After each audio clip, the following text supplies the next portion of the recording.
दोस्तों, कभी कभी हमारे जीवन में ऐसी घटनाएं हो जाती हैं जिनको ना चाहते हुए भी हमें विश्वास करना पड़ जाता है। ऐसी ही एक कहानी भेजी है हमारे करीबी दोस्त ने। रोहन नाम का मेरा एक दोस्त था। उसकी हाल ही में नौकरी लगी थी और उसकी पोस्टिंग मेरे ही गांव में हुई थी। गांव से थोड़ी ही दूर पर एक बड़ा और पुराना घर था जो कि बहुत साल से बंद पड़ा हुआ था।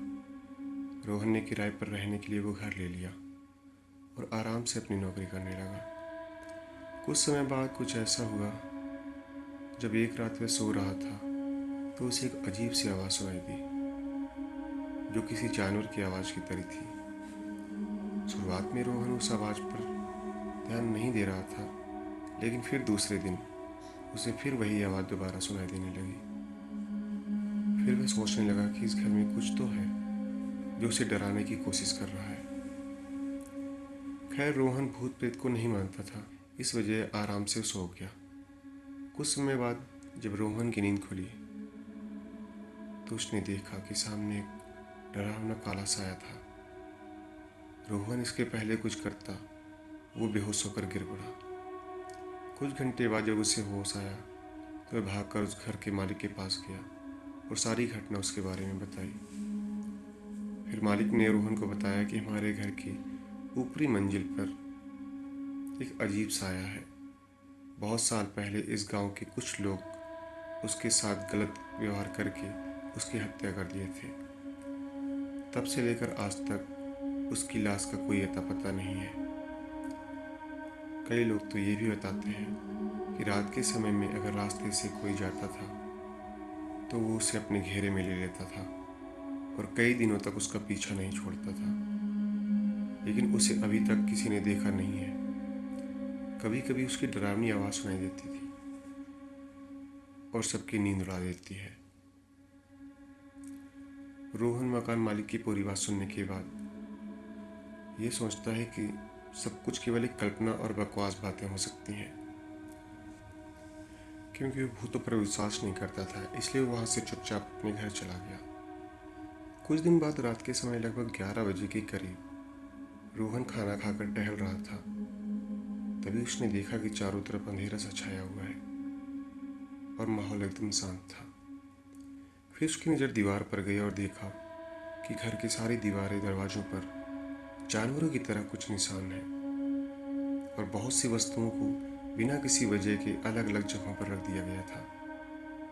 इससे पहले उसने वहाँ कुछ ऐसा नहीं देखा था। फिर एक रात कुछ ऐसा हुआ कि उसकी रूह कांप गई। रोहन अपने कमरे में अकेला सो रहा था। तब उसे एक डरावनी सी आवाज़ सुनाई दी। रोहन नींद से उठ गया और इधर उधर देखने लगा कि कौन है जो इतनी डरावनी आवाज़ निकाल रहा है, लेकिन कहीं से कोई भी नहीं दिखाई दिया। थोड़ी ही देर में वो आवाज़ बार बार सुनाई देने लगी। जल्दी से रोहन अपने कमरे की लाइट जलाई तो देखा कि एक बहुत ही भयानक और डरावनी दृश्य उसके सामने है जो उससे घूर रहा था।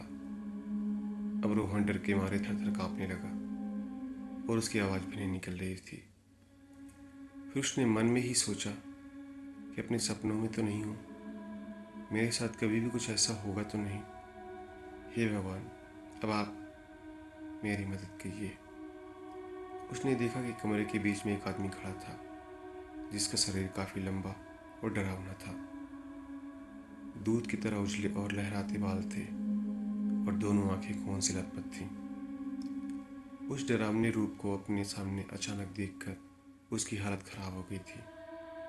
रोहन ने ऐसा भयानक और डरावना चेहरा अपनी ज़िंदगी में पहले कभी नहीं देखा था। जैसे तैसे करके वह घर से भागा। खैर, उस घर से निकलने के बाद उसे ऐसा लगने लगा था कि वह सारी रात उस घर में अकेले नहीं था, उसके साथ कोई तो है। उसने बार बार पीछे मुड़कर देखा लेकिन कुछ भी नहीं दिखा। लेकिन कुछ देर बाद फिर से सोचने लगा कि कहीं ये उसका भ्रम तो नहीं। फिर उसके दिमाग में भूत और अजीब चीज़ों की तस्वीरें आने लगीं। सच्चाई जानने के लिए उसने दोबारा उस कमरे में जाने का फैसला किया, लेकिन इस बार वो अपने दोस्त को लेकर साथ गया। दोनों फिर से उस घर में पहुंचे और उन्होंने कमरे की लाइट चालू कर दी। इस बार उन्हें घर में पहले से भी ज़्यादा डरावना दृश्य दिखाई दिया। दीवार के चारों तरफ लिखे हुए कुछ शब्द और तस्वीरें थीं जो उन्हें अजीब सी लग रही थीं। फिर उन्हें घर के एक कोने में बहुत बड़ा लोहे का एक डिब्बा दिखाई दिया। जब उन लोगों ने उस डिब्बे को खोला तो उन्हें बहुत ही भयानक चीज देखने को मिली। उस डिब्बे में एक आदमी की लाश थी जिसका सिर अलग था। वो दोनों उस लाश को देखकर पहले से ज्यादा डर गए और उसे वहीं छोड़कर घर से निकलकर भागने लगे। लेकिन जैसे ही दोनों वहां से भागने की कोशिश करने लगे, वैसे ही उनके कानों में एक डरावनी आवाज सुनाई दी, जैसे उन्हें कोई बोल रहा हो, वहीं रुक जाओ, यहाँ से वापस जाने का सोचना भी मत। अब तुम दोनों मेरे शिकार बन गए हो। रुक जाओ वहीं पर, नहीं तो मैं तुम्हें अभी मार दूंगा। रोहन और उनके दोस्त वहीं रुक गए और पीछे मुड़कर देखा तो उन्हें कोई नहीं दिखाई दिया। बस उसकी आवाजें ही सुनाई दे रही थीं। फिर क्या था, वो लोग एक दूसरे का हाथ पकड़कर वहां से भागते हुए घर से काफी दूर रुके जाकर। काफी दूर चलते चलते उन्हें सुबह हो गई। दोनों दोस्त गांव में गए और डरते हुए अपनी घटना सारे गांव वालों को बताई और उन लोगों को सावधान किया कि गलती से भी उस घर के सामने ना जाए। हम लोग तो जैसे तैसे करके वहां से भाग आए हैं, लेकिन अब दोबारा वहां गया तो शायद जिंदा नहीं वापस आऊंगा। आप लोग कभी मत जाइएगा। और रोहन ने उसी दिन अपनी पोस्टिंग किसी और जगह करवा ली और उसी दिन वहां से अपना सारा सामान पैक करके हमेशा के लिए वहां से चला गया। दिन पर दिन रोहन उस घटना को भूलने की कोशिश करता रहा, लेकिन वो घटना उसके दिल में ऐसी छाई थी कि उसकी तबीयत खराब होने लगी और कुछ ही अरसे में उसकी मौत हो गई। दोस्तों, ये कहानी अगर आपको पसंद आई हो तो चैनल को सब्सक्राइब करें, लाइक करें और कमेंट जरूर करें। धन्यवाद।